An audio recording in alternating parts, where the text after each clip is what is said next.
Oh, it's a beautiful day today. People getting at me thinking I'm scared. Evidently, you forgot who the hell I am. I ain't scared at all. That's why I have this damn show. Unfiltered. Yes. You asked for it. Even if you didn't, you got it anyway. Get the hell over it. The Stephen A. Smith Show coming your way now.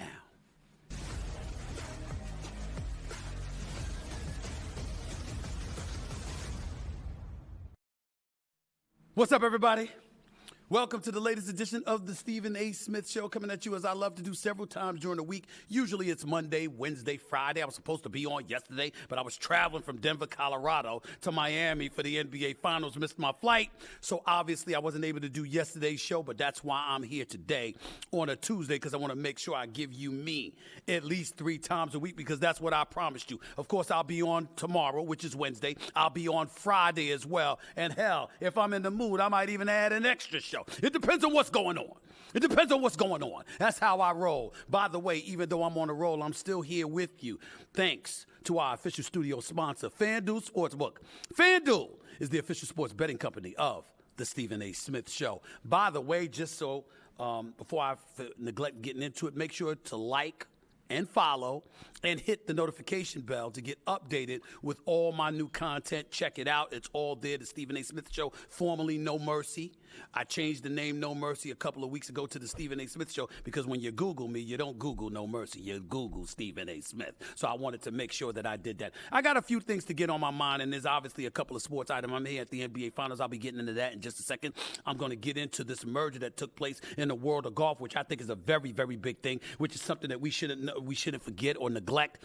But before I get into any of that, let me say this real quick. I ruffled a lot of feathers over the last few days. It was not my intention. When I was talking about the president of the United States of America and how we need a new president in 2024, that ruffled a few feathers, that perturbed a few people, that upset a whole bunch of folks, whole bunch of liberal folks who obviously don't like the position that I took. What I want to say to y'all from the bottom of my heart, I don't give a damn. Get the hell over it.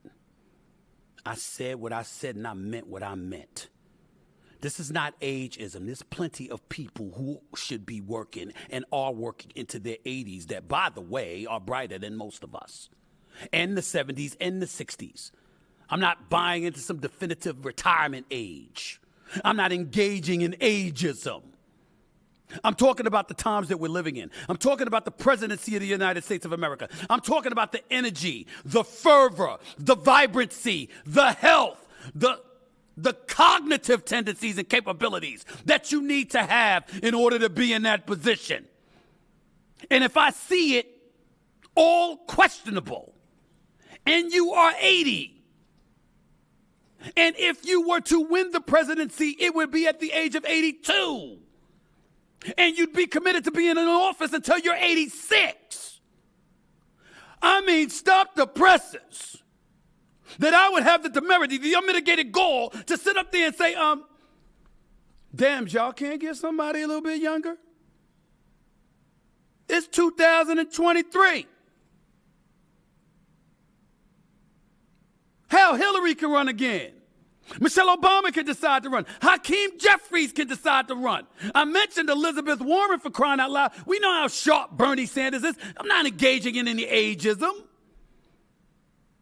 I'm simply talking about relatability matters along with health. It's a big job being a leader of the free world.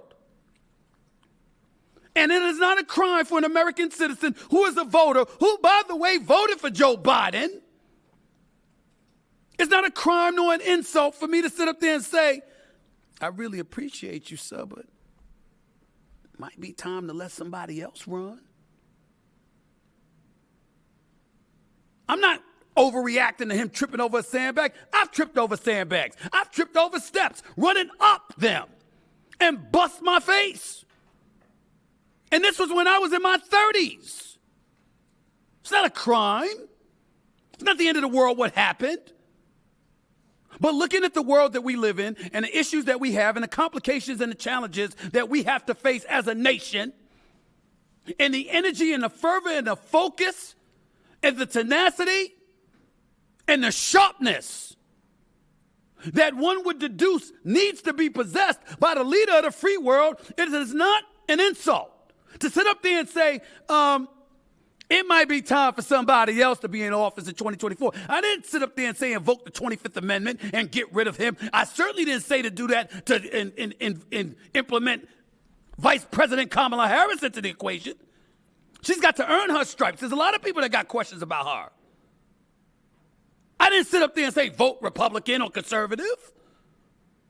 I simply said, excuse me, we got a whole bunch of younger, brilliant minds, both on the male and female side, gender is not relevant here, who are capable of doing the job. If you're the Democrats, that's the best you can do. You got everybody salivating and clamoring to support a dude that's going to be 82 years old? That's the best you can do? Don't be mad at me, be mad at you for not making sure you had a slew of viable candidates where you wouldn't have to depend on this man and run him into the ground. It's your fault, ain't mine. Discover, cultivate, and position somebody younger, dare I say sharper, to be in a position where you ingratiate them with the American people so you can win an election potentially against a 78-year-old. It's your damn fault. I didn't do that. You did it. I voted for Joe Biden. And I like some of the stuff he's done. Some stuff I don't like. Some stuff I do. But I voted for him. What I said is no different than you going to the polls and you voting for who you voted for, with the exception of it's private and I'm letting everybody know where I stand. Shut the hell up. Make me sick with all of this nonsense. Now let me move on. Interesting news in the world of sports. Don't know if you missed it or not. But the PGA, the DP World Tour, and LIV Golf League, in case y'all missed it, they've been embroiled in a bit of feud for more than a year.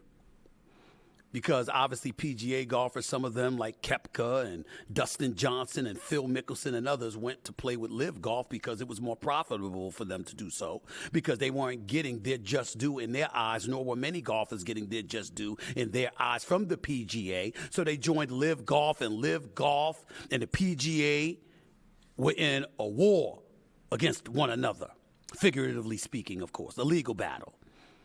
Well, evidently, they've agreed to unify and move forward in a large commercial business. Both circuits announced just today. The tour is called the stunning development, quote, a landmark agreement on a global basis. I'm reading from ESPN.com, quote, there's been a lot of tension in our sport over the last couple of years, PGA Tour Commissioner Jay Monahan told CNBC on Tuesday. What we're talking about today is coming together to unify the game of golf and to do so under one umbrella. We've recognized that together we can have a far greater impact on this game than we can working apart. The game of golf is better for what we've done here today, and I could not agree more. And I'm going to have a guest on in just a second to talk about this, but I also wanted to take a moment to point out some stuff that I thought was very, very important for y'all to know. Because you see, this is the kind of stuff that gets on my last damn nerves. And I'm going to put on my glasses here because I want to make sure I don't miss it. You know, I'm getting older. You see what I'm saying? I'm getting older. I'm getting older, y'all. My eyes ain't what they used to be. I'm sure there are things about Joe Biden at the age of 80. Joe Biden would be quick to tell you he can no longer be that way, what he was at when he was 60 or 50 or 40 or 30. But I digress. My point in bringing up what I'm about to bring up, I have always been a supporter of LIV Golf. Always. Greg Norman and those boys supporting the sport, supporting the entity. I understand it was financed by the Saudi Arabian government. I get all of that. Saudi Arabia's public investment fund, in a number of $2 billion. I've always been supportive of it. Oh, Stephen, what are you talking about? How could you say such a thing? Look at the human rights violations that they've committed. Oh, shut up. I don't want to hear it. I didn't want to hear it months ago. I damn sure don't want to hear it now. And I'm going to tell you why. Because you see, ladies and gentlemen, I want you to understand, for those of you out there bitching and moaning about golfers, got Tiger Woods, intimating that they're traitors, Rory McIlroy and others speaking out. What you gonna say now? What you gonna say now? That's actually one of the questions that one of the guys that's Byung hung on. He said, I'm guessing the LIV teams were struggling to get sponsors and PGA Tour couldn't turn down the money. Win-win for both tours. But it's a big lose for who defended the tour for the last 2 years. That's what he says. And he's right.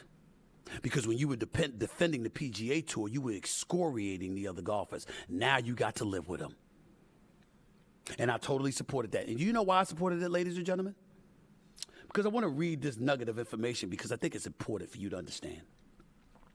Did you know, and I'm reading from information here from CBS, did you know that U.S. goods and services trade with Saudi Arabia totaled an estimated $38.7 billion in 2019? Did you know that?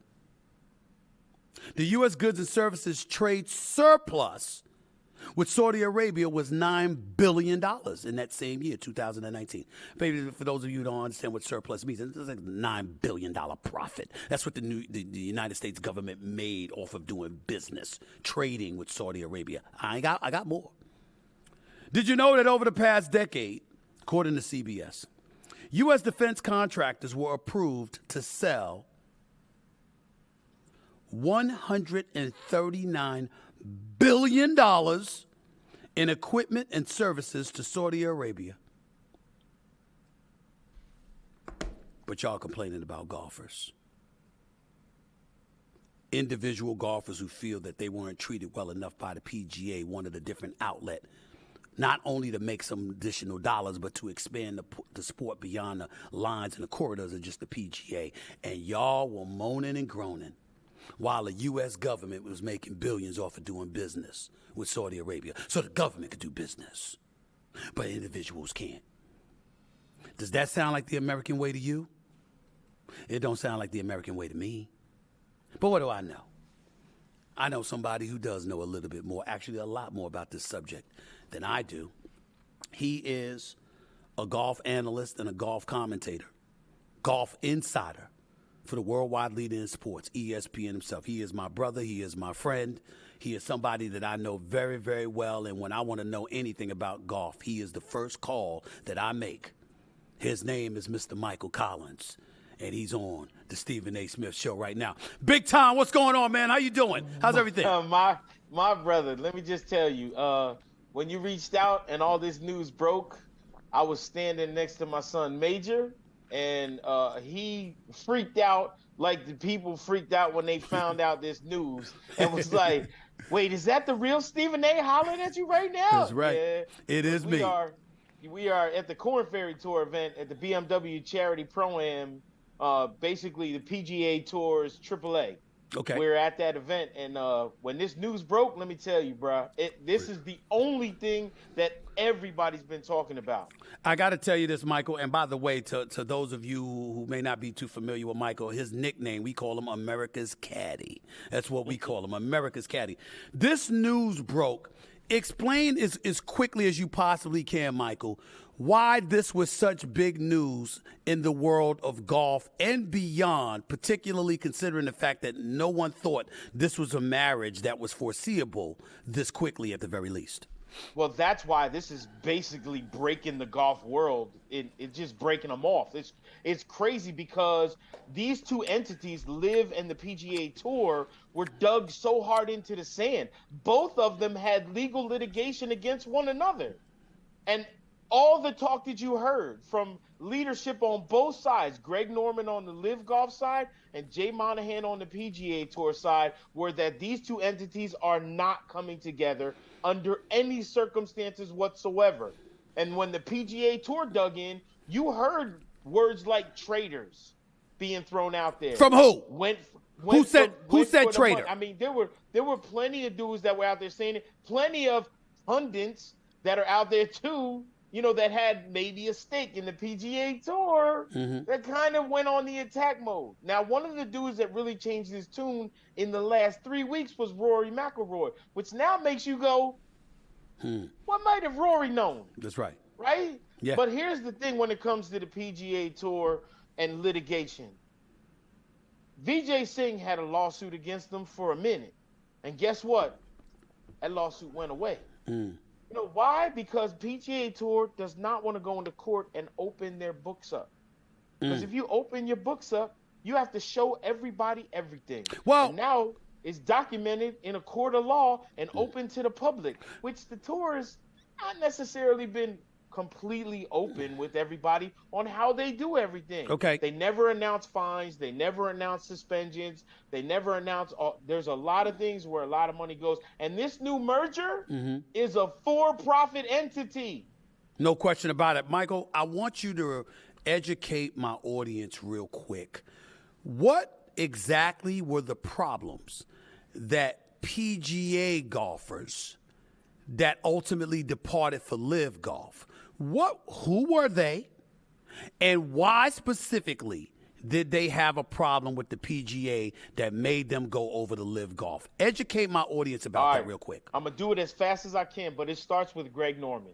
Years and years ago, Greg Norman wanted to do what became the WGC, the World Golf Championships, where he wanted just the top 50 guys, the top 40 guys in the world to kind of break away from the PGA Tour and just have their own thing because that's who the audience wanted to see, right? So I'm going to do something with the top guys. We're going to make all the money, keep it all for ourselves, but also we're going to own our own likenesses. And that's where a guy like Phil Mickelson starts coming in.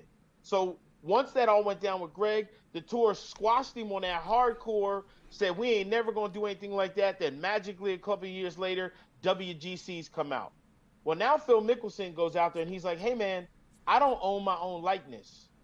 And we saw now what's going on in college sports now with NILs. Well, guess what? If you're a PGA Tour pro, like, why do I have to use permission to use my own? What do you? Why does the PGA Tour own my likeness? Right.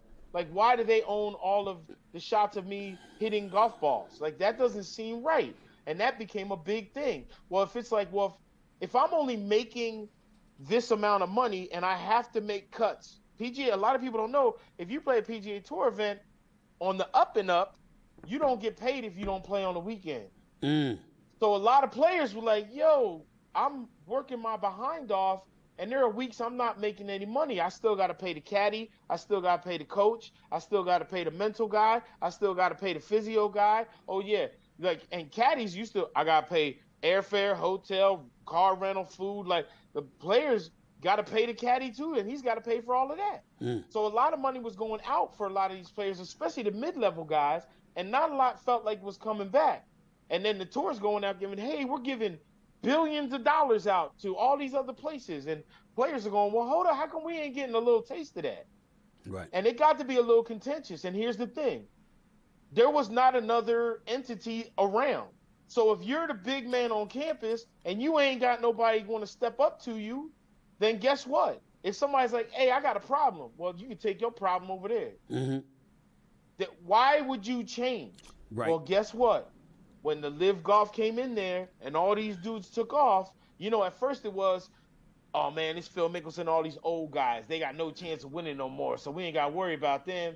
Yo, Dustin Johnson and Brooks Koepka just left.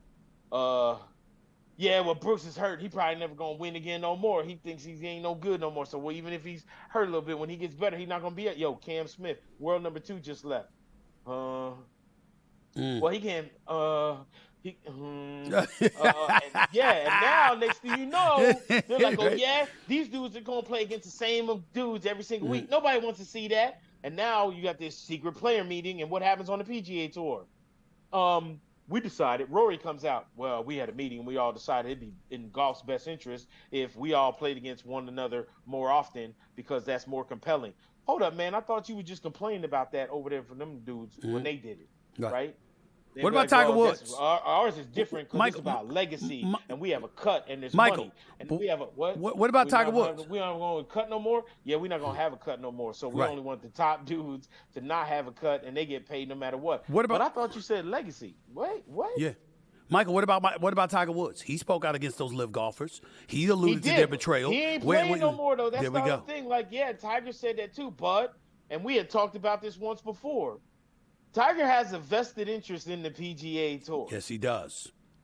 Right? Golf Channel. So if you got a vested interest and you're part of the discovery, like if you got a taste of the discovery and that means worldwide TV rights and you're getting tastes of all that kind of stuff, then who else you going to bat for? But this is the problem now. Where we are right now is the exact problem, because once you just team up and you dig into that sand, now it's a whole, you got to be doing like the Matrix, like backtracking slow and crazy, because like you said, all those dudes said all that stuff. Ben On said it perfect on Twitter. I've been texting with dudes now. There's a huge PGA Tour player meeting right now in Canada that's going on at 4 p.m. Eastern time with all these players. And players that aren't in Canada can't even Zoom into this meeting.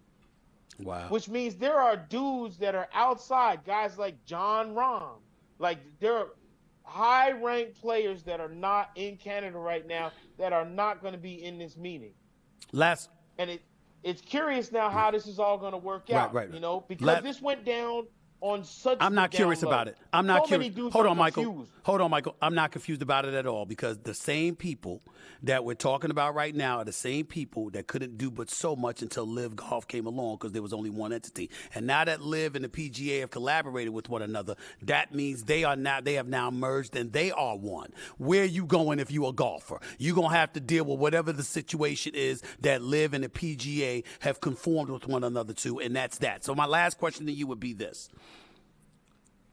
I would imagine that at the end of the day, if you are a guy that cared about golf and associated with the PGA, this was your dream, that you would that LIV would come along and it would provoke and incentivize the PGA to step up and to do something that was great for the players monetarily and beyond. That has now happened officially. Who deserves the most credit for this actually happening? That's my last question to you before I let you go. Jay Monahan, Jimmy Dunn are the two major players that I think came and backdoor, had some meetings going on before. Right. But I'm talking about who really incited it. He's going to get a lot of blame on this, but he also deserves a lot of credit. I gave him credit. He even said 10 to 15 years the fans are going to understand why this is so great. But they mad now. But I'm going to tell you this. Like, there are players that are not happy now, because there are players that are looking at Jay Monahan that was like, yo, you told us to stay loyal and not take the bag from LIV, and now you went and did a deal, and you telling me these dudes are going to get their bag and they get to come back? Yo, that ain't okay. They're going to hate Jay Monahan. That's the problem. They're going to hate Jay Monahan. So Jay Monahan did great for the sport, but he didn't do great for those players whose loyalty he required. I was thinking the person who deserved the most credit was Phil Mickelson, because he's near the top of the heap. He's obviously a household name, and he was Phil Mickelson is the Jose Canseco of golf right now. To them, to the golfers. That's true. No question. I got you. I understand. Michael Collins, America's Caddy. Appreciate you, man. Thank you so much for being here for me. Thanks so much, man. I really appreciate you. I'm always here for you, brother. You know that, man. I appreciate it, man. We'll talk soon. The one and only Michael Collins of ESPN, America's Caddy, the golf aficionado that I and everybody else, I might add, should defer to when we want to know what the hell is going on. Lots of stuff to get into. Don't think I forgot about the NBA Finals. I'm about to get up on that next, of course. I got a bunch of stuff on my mind. That and some immigration issues that I want to discuss. It's necessary, which means I don't run from it. The Stephen A. Smith Show, coming at you More in just a minute. It's getting hot outside. The conversations on this show often get heated. The Heat were literally just in New York going against my hometown Knicks. A lot of heat going on. Sometimes we need to find ways to chill instead. How's a nice cold Coors Light sound? It's the beer that's made to chill. And if you can get someone like me, someone who's fiery, passionate, outspoken, not scared to say whatever the hell I want, if you can get someone like me to chill, that's how you know it's a good beer. Coors Light is perfect for chilling with friends, letting loose, kicking back, watching sports, forgetting about the stresses of the day. And that's because everything about it is chill. Cold filtered, cold packaged, cold as the Rockies. Summer's coming, y'all. This is your beer for this summer. When you choose to chill, pair your plans with an ice-cold Coors Light. Get Coors Light delivered straight to your door with Drizzly or Instacart by going to CoorsLight.com/mercy. Celebrate responsibly. Coors Brewing Company, Golden, Colorado. Yeah, it's summertime, but there's no slacking off. Stephen A. doesn't slack off. No, this is the time to get ahead if you're a business owner and look at that fresh group of graduates and find your new great hire, because there's no I in team, and your team matters. But there is an I in Indeed, and when you're hiring, you need Indeed. Indeed is the hiring platform where you can attract, interview, and hire all in one place with powerful tools to help you do it all. One of the things I love about Indeed is that you can reach out directly to those top candidates it identifies for you. And candidates you invite are 3 times more likely to apply to your job than candidates who only see it in search, according to U.S. Indeed data. That's why more than 3 million businesses rely on the power of Indeed. Start hiring now with a $75 sponsored job credit to upgrade your job post at Indeed.com/mercy. Offer good for a limited time. Claim your $75 credit now at Indeed.com/mercy. Just go to Indeed.com/mercy and support the show by saying you heard about it on this podcast. Indeed.com/mercy. Terms and conditions apply. Need to hire? You need Indeed. Welcome back to Stephen A. Smith Show, coming at you right here on YouTube, as I love to do at least 3 days every single week. As always, as I told you before, make sure to like and follow and hit the notification bell to get updated with all the new content from the Stephen A. Smith Show on YouTube and beyond. Make sure you tune in, check it out. Before I get into the NBA Finals, let me revisit a conversation that I had last week, or a discussion that I had last week about Shannon Sharpe real quick. I meant what I said. I respect the brother, and if he wants to come on First Take, I'm here for it. I support him. He wants to go elsewhere, that's fine. He wants to get his own show, and he's got his own aspirations. I'm fine with that, too. And whatever happened with him and Skip Bayless is their business. I know nothing about it and don't want to know. The only reason I brought it up is because it was announced that he had been bought out by Fox. Otherwise, I would have never broached that subject, because I would never disrespect Skip Bayless like that. Having said all of that, let me say this. Got a lot of respect, again, for Shannon Sharpe. But make no mistake about it, I love my crew. Ryan Clark, the pivot, plus an extraordinary NFL analyst. It's my brother, Keyshawn Johnson. That's my dog. We go back decades. It's my man. Swagoo, Marcus Spears. My man. Bart Scott, no doubt. Dan Orlovsky, my brother from another mother. I hope Jeff Saturday comes back. Mina Kimes, and, just a whole list of crew of folks contributed to the NFL. Kimberly Martin, the whole crew. And we know how I feel about the playmaker, Michael Irvin. I don't know what's going to happen with him. I don't know what his situation is. I haven't spoken to him in a while. There's not much on this planet Earth I would not do for Michael Irvin. That's my brother. I love him to death. And I think he makes great television. And I would never, ever, ever sit up there and tell anybody that I want anybody more than I want Michael Irvin. It's just that things that are going on are out of my control. Whether it's the NFL, it's the NFL Network, it's ESPN, I don't know. And I don't have any control over that. That's beyond my pay grade. But as I said before, I welcome Shannon Sharpe to First Take. But it would be in the mix of being a part of the family.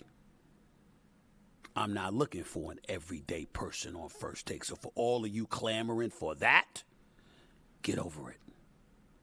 Don't work that way. I'll happily help him get his own show or anybody else that wanted their own show. I'll do everything I can to help them in that regard, although I have no control over that. But when it comes to First Take, I like the potpourri of contributors. I like the action and the excitement and the fun on the show. Adding people into the mix is one thing. Changing the complete makeup and formula of the show is entirely different. And that ain't happening for anyone. Because I love too many of my brothers and sisters that contribute to the show, both white and black, male and female, all of that, to deviate from that, just to get that straight. Now let me get to the NBA Finals. Because I got to tell you, I'm very relieved. Because I was scared to death that the Denver Nuggets was going to go up 2-0. Because it's a tall task to expect the Miami Heat to win 4 games over a next 5-game span if they had fallen 0-2 to Nikola Jokic and Jamal Murray and the crew in Denver. It would have been a tall task. But give Miami props. Jimmy Butler showed up. Duncan Robinson showed up in the fourth quarter. Gabe Vincent has played solid for the last 5 or 6 games this postseason that he's been playing because he did get injured and missed the game. Miami is something to be reckoned with. But I'm going to say what I've said on national TV, and I'm going to say it again. Miami's only hope of winning this series, in my estimation, is hitting 3-point shots. Miami, up against Boston, was losing in fast break points, second chance points, and a multitude of other offensive efficiency categories, field goal percentage shooting, etc. What Miami did was outshoot Boston on the 3. And I believe that's what they'll need to do in order to beat Denver. Now, Mike Malone, the coach, might have got on them, and he might have talked about a lack of focus, and he might have talked about effort and all of this other stuff. And I understand it because guess what? You beat L.A. You beat LeBron James and Anthony Davis in L.A. So guess what? You feeling yourself. You knocked off the big fish. You knocked off the Giants. It's Tinseltown. It's L.A. It ain't about LeBron and A.D. It's about Tinseltown. It's about the spotlight. It's about where everything descends upon. And once Denver did that, it's perfectly plausible that they said, yeah, we good now. We good. So they come out there in game 1 after a 9-day absence, runs Miami out of the gym, and did it with such ease that they sat up there and said, yo, we could do this. We got this series. And Miami said, you must have forgot who the hell we are. This is Heat culture. This is Pat Riley and Eric Spoelstra and Alonzo Mourning. This is where LeBron played. This is where Shaq played. This is where D. Wade started. Wade County right down the block from where I'm at right now. They said you must have forgot. And as a result, they beat Denver. They were up 11 in the first quarter, down 15 by the second quarter. That's a 26-point turnaround. Denver did that, then took their foot off the gas. Miami hit some big shots. Jimmy Butler, a corner 3 from the left-hand side. Gabe Vincent, a 3 from the left wing. Duncan Robinson going into the hole and throwing up scoop layups with his left hand and stuff like that. Treating people like they small. Scoring 10 points in the fourth quarter. Caleb Martin ain't even get off yet. Max Strus reminded us that he could shoot the ball in the first quarter and then forgot the next 3. Kyle Lowry is just a savvy veteran. At this point, he's on his last legs. But Miami is still here. I'm just happy because I think by doing so, they've made this a series. I could easily see this series going back to Denver, tied 2-2. Denver could win tomorrow night, but I'm going to go with Miami to win Game 3. Wednesday night. Denver ties it up in Game 4. Could happen in the reversal. I don't know, but that's what I'm going to pick right now. We'll see what happens. But I love the fact that this is a series because I hate blowouts. I hate annihilations. I hate lopsided contests. That takes away the thrill and the suspense and the excitement. I didn't want that to happen. I really, really didn't. So I'm very, very happy about that. Let me transition to a different subject that I wanted to get into here.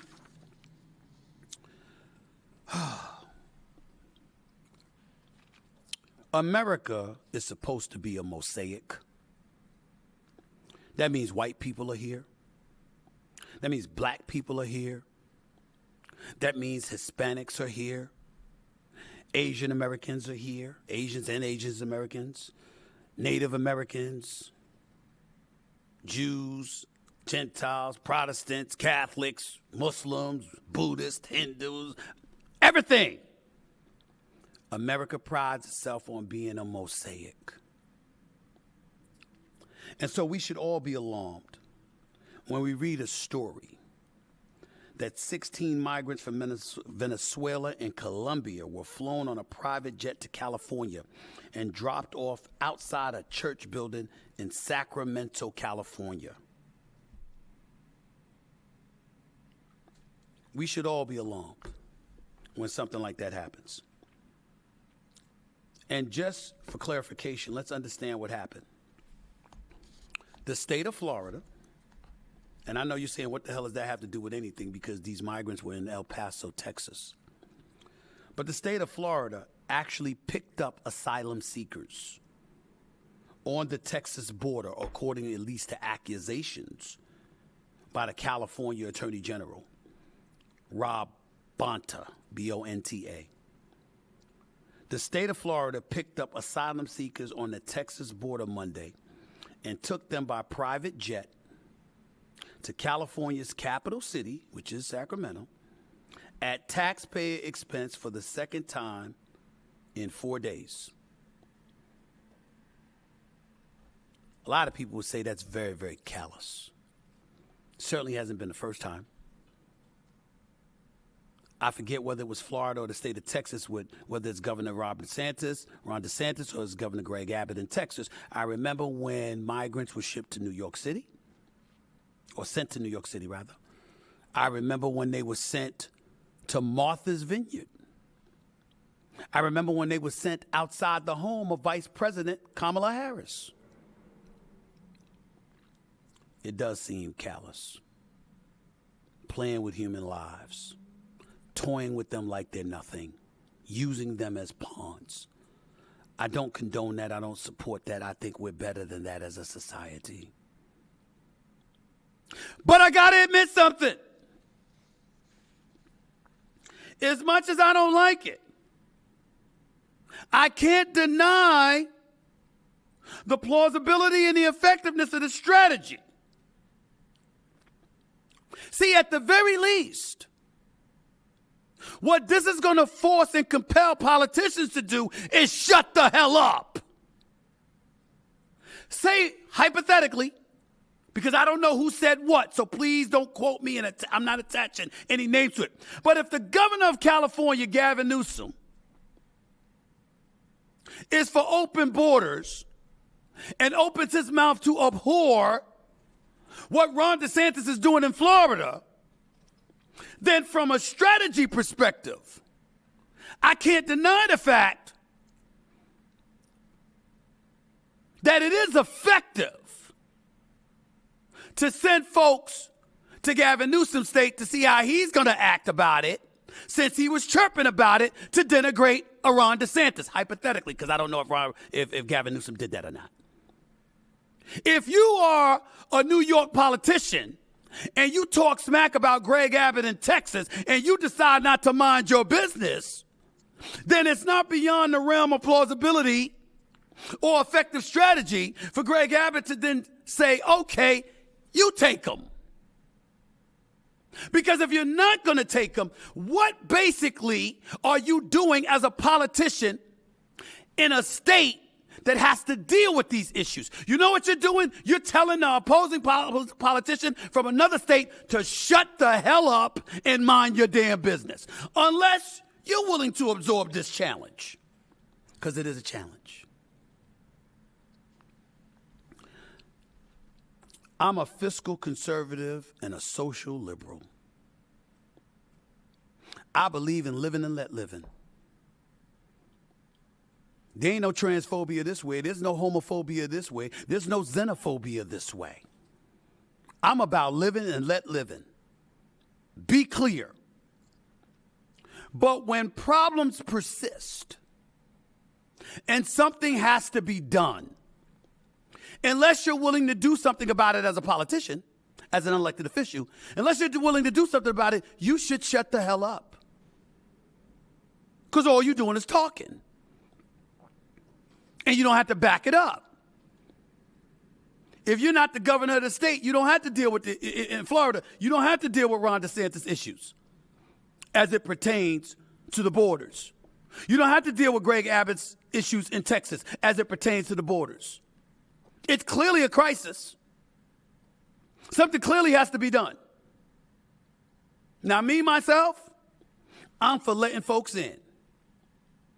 But I'm also for them standing online. Because as my friend, my brother, Jeff Brown in California once said to me, I'm sorry, not once, but numerous occasions, said this to me. He said, yo, Steve, my brother, I want you to imagine you drive all the way to Six Flags. Or you go to Disney World. And I want you to imagine having to stand in one of those long lines. Hour, 2 hour, 3 hours before you gonna hop on one of those roller coasters. And right before you get to go on, somebody who didn't stand in line jumped in front of you. How would you feel? I just looked at him. I said, I wouldn't like it. He said, that's our immigration problem. Because when you just come into the borders, when you just cross the borders seeking asylum, and you're allowed to do so, you're cutting in front of the line from those who are standing in line. This wasn't just a Bill Clinton problem. It wasn't just a George W. Bush problem. It wasn't just, a Barack Obama problem. All of whom tackled the issue in their own way. And in Barack Obama's case, there's an abundance of people that he sent back across the borders that they came from. It's clearly an issue that needs to be resolved. It requires a heightened level of sensitivity and humanity, which we're not seeing from people who are callous enough to just ship these folks to other states, not even being able to speak English, no money in their pocket, and you just sending them to another state just to take a political stance. It is callous. It's wrong. But clearly there's a strategy to it. And clearly it's one they've been convinced will work and will carry votes, which will ultimately assist to them getting elected.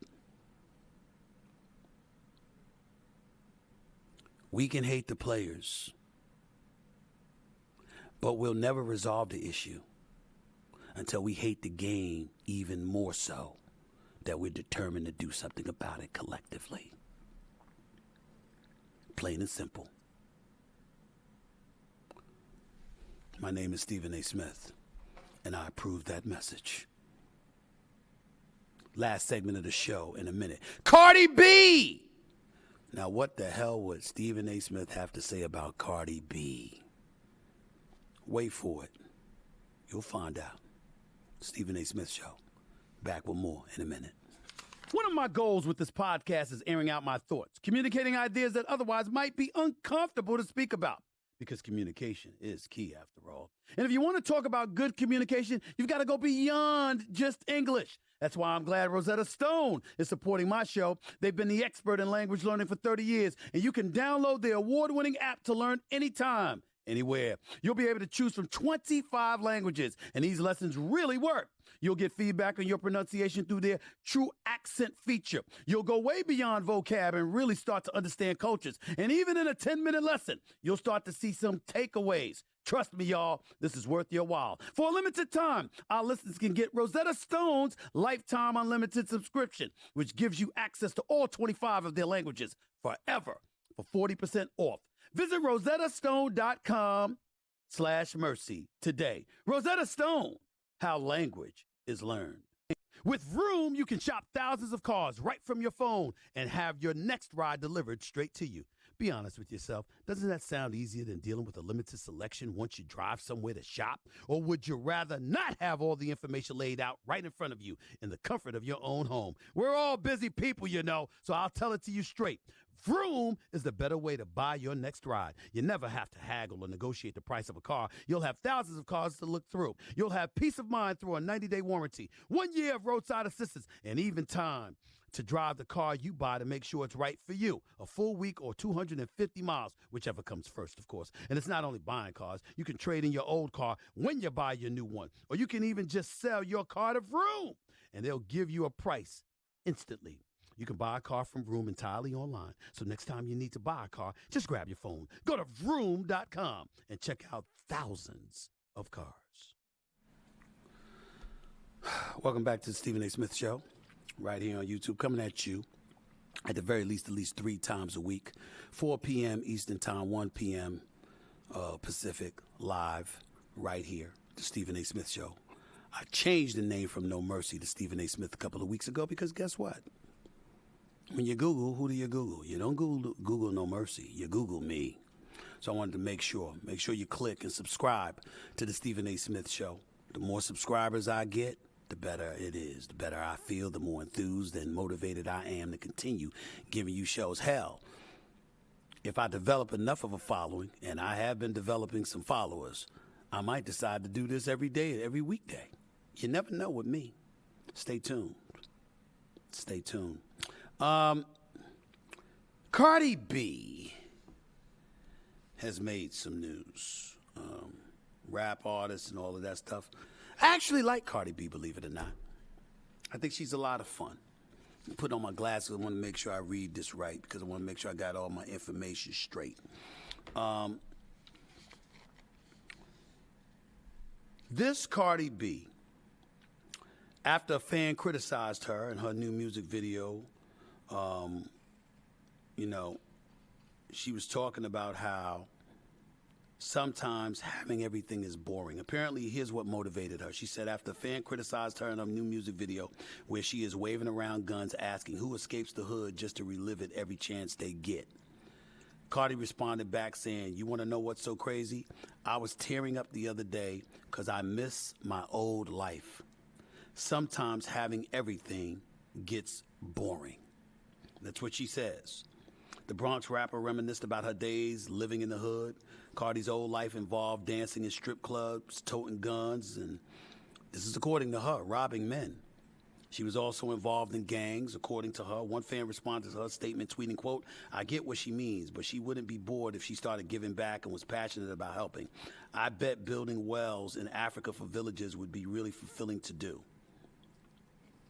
According to Forbes magazine, Cardi B's accomplishments, per Forbes, one of the most influential female rappers of all time and holds various records. The female rapper with the most #1 singles, 5 on the Billboard Hot 100, the only one to achieve multiple solo #1s, and the only one to earn #1s in 2 decades, 2010, 2020s, on the charts.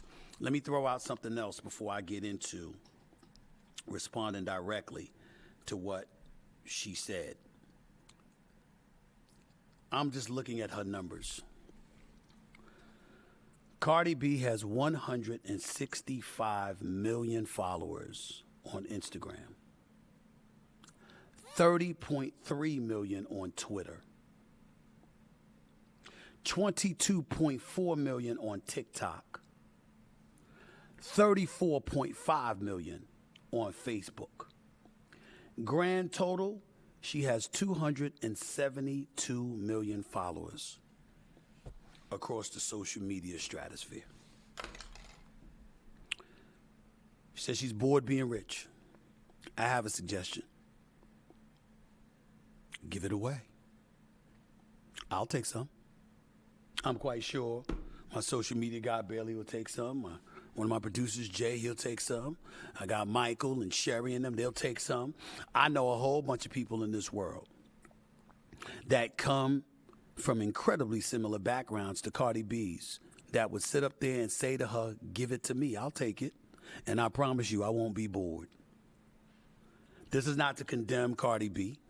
This is not to get on her about anything. It's simply to remind her that while you were doing what you needed to do, when you was in the strip clubs, when you were drugging and robbing men or whatever, I'm not calling you out. I'm just reading from an article where you stated what you used to do. Not me. You said you had to do what you had to do to survive. We all get that. Anybody from the hood that tells you otherwise is a damn lie, Cardi B. You right about that. Everybody wouldn't have taken that path, but when you're confronted with what you have to do to survive, there's a lot of people who would have done what you did. So you go on, girl. Don't let them sit up there and tear you down and minimize you and whatever. That's not where I'm going, because I'm certainly not trying to do that.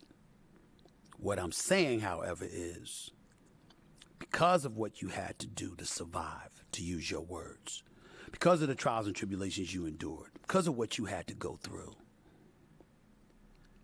think about where you are now and how desperate you were to get out of the abyss that you was living in so you could have control over your own life. You want to be happy? Here's a way to pull off happiness. Unlike 99.9% of the world population that surrounds you, Cardi B, you're that 0.0001% in the world who never has to capitulate to, nor answer to anyone, nor work for anyone another day of your life. That is true freedom. Most of us don't have that. You do. So guess what? Under those circumstances, boredom is actually a good thing. Not because boredom itself is good, but it's because you sit in a lofty enough position to be able to choose to be bored or to be excited at your own volition. You're as free as they get, girl. That is a reason to be happy. Before I get on out of here, there's a new component that I added to the show because I know y'all don't think that I read your messages, but I actually do. I actually do. I read your messages all the time, and one of the things that I'm going to do is make sure that at least at the back end of every show, to end every show, I'm going to answer a few questions before I get on out of here. Some dude named Patrick Blum, B-L-U-M. Hola, Stephen A. By the way, Patrick Blum donated $20 to me. I don't know why. I don't need your money, but thank you.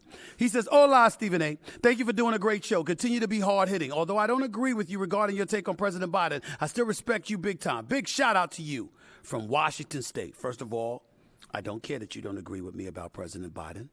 I'm not here to receive your agreement or disagreement. I just let you know where I stand and how I feel. And I stand by what I feel and why. No knock against anybody that's 80 years of age or whatever. I'm just saying, in the year 2023, we should be able, as a Democrat, I should say we, because I'm not a Democrat, I'm not a Republican, I'm a registered independent. But in this country, no matter what party affiliation you have, you shouldn't be reliant on an 80-year-old to win an election. I stand by that, and I mean that with every fiber of my being. But I appreciate the fact that you watch the show and that you respect where I'm coming from and that you appreciate my no-nonsense approach because it ain't going anywhere. So I'm glad you like it. Dre Randall, you sent the message. Talk more Jordan and Pippen. Hating. I love that condo. Nothing to really say. I mean, what I said was pure perfection, to be quite honest with you. I mean, how much more perfect can I get? I had the facts. I had the passion. I had the delivery, the presentation. I articulated myself with a level of fluidity that is unrivaled. I mean, when you think about all of these different things, what else do you want me to say? What else do you want me to do? But I will say this. Pippen needs to stop hating, though. He made his own choices. Wasn't Jordan's fault that he found himself in the position that he found himself in. Migraine headaches, refusing to enter games, signing contracts he shouldn't have signed. I didn't even bring up the fact that he went to Portland on his own and they got bounced out by the Lakers. Shaq and Kobe en route to their first title. I didn't bring that up. I didn't bring up that without Jordan. At least the second go round, he was a shell of himself. I didn't bring that up. It was Scottie Pippen that was actually playing the role damn near of a mascot. Not literally, but figuratively speaking, was damn near a mascot for the Chicago Bulls after he was playing days. Jordan didn't have to do such things because he saw the forest from the trees. He saw the long game and turned himself into a billionaire. You understand, Scottie Pippen. You understand. Put up that last comment for me, please, because I want to see that one last time. Mostro 32, M-O-S-T-R-O-W 32. Stephen A, is Ja okay? Why is he so dumb, ruining his career? What's your opinion?